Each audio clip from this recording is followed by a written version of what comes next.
ओम नमः शिवाय। आखिर क्यों मनाई जाती है हर साल महाशिवरात्रि?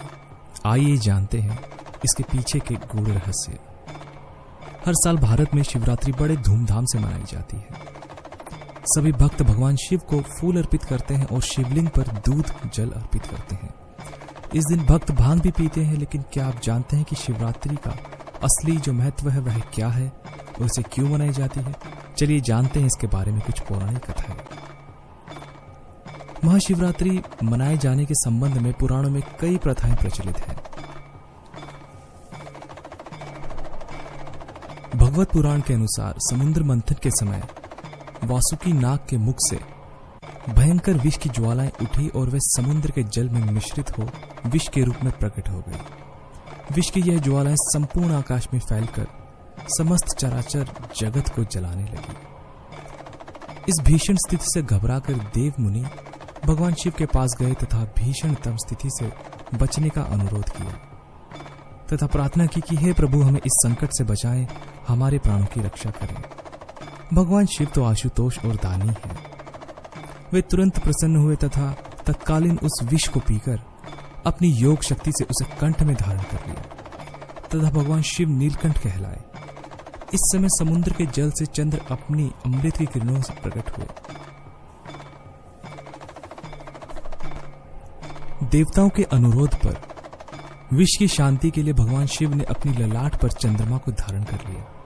तब से उनका नाम चंद्रशेखर पड़ा। शिव द्वारा इस महान विपदा को झेलने तथा गरल विष की शांति हेतु उस चंद्रमा की चांदनी से सभी देवों ने रात्रि भर शिव की महिमा का गुणगान किया। वह महान रात्रि तब से शिवरात्रि के रूप में मनाई जाने लगी। लिंग पुराण के अनुसार एक बार ब्रह्मा और विष्णु दोनों में इस बात को लेकर विवाद हो गया कि सबसे बड़ा कौन है, सबसे सर्वश्रेष्ठ कौन है। स्थिति यहां तक पहुंच गई कि दोनों महान शक्तियों के बीच में दिव्य अस्त्र शस्त्रों का प्रयोग शुरू हो गया। युद्ध घोषित कर दिया गया। चारों ओर हाहाकार मच गया। देवताओं ऋषि मुनियों के अनुरोध पर भगवान शिव इस विवाद को शांत करने के लिए ज्योतिर्लिंग रूप में प्रकट हुए। यह लिंग ज्वालामय प्रतीत हो रहा था, न तो इसका आदि था और न ही अंत।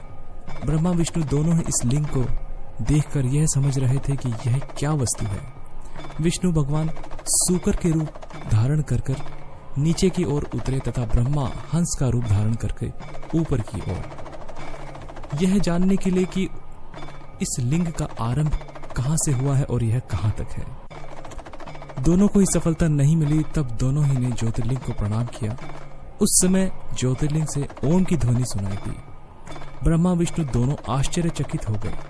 तब देखा कि लिंग के दाहिने ओर आकार, बाईं ओर उकार और बीच में मकार है। आकार सूर्यमंडल की तरह, उकार अग्नि की तरह तथा मकार चंद्र की तरह चमक रहा था और उन तीनों कार्यों पर शुद्ध स्फटिक की तरह भगवान शिव को देखा। इस अद्भुत दृश्य को देख ब्रह्मा और विष्णु अति प्रसन्न हो शिव की स्तुति करने लगे। शिव ने प्रसन्न होकर दोनों को अचल भक्त का वरदान दिया।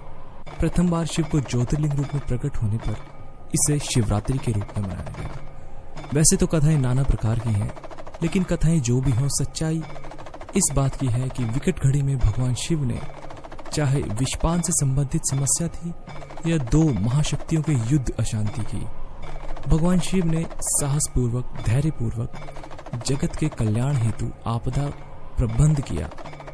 इसे शिवरात्रि के रूप में मनाया गया और लोक कल्याण, उदारता और धैर्यता का प्रतीक माना गया।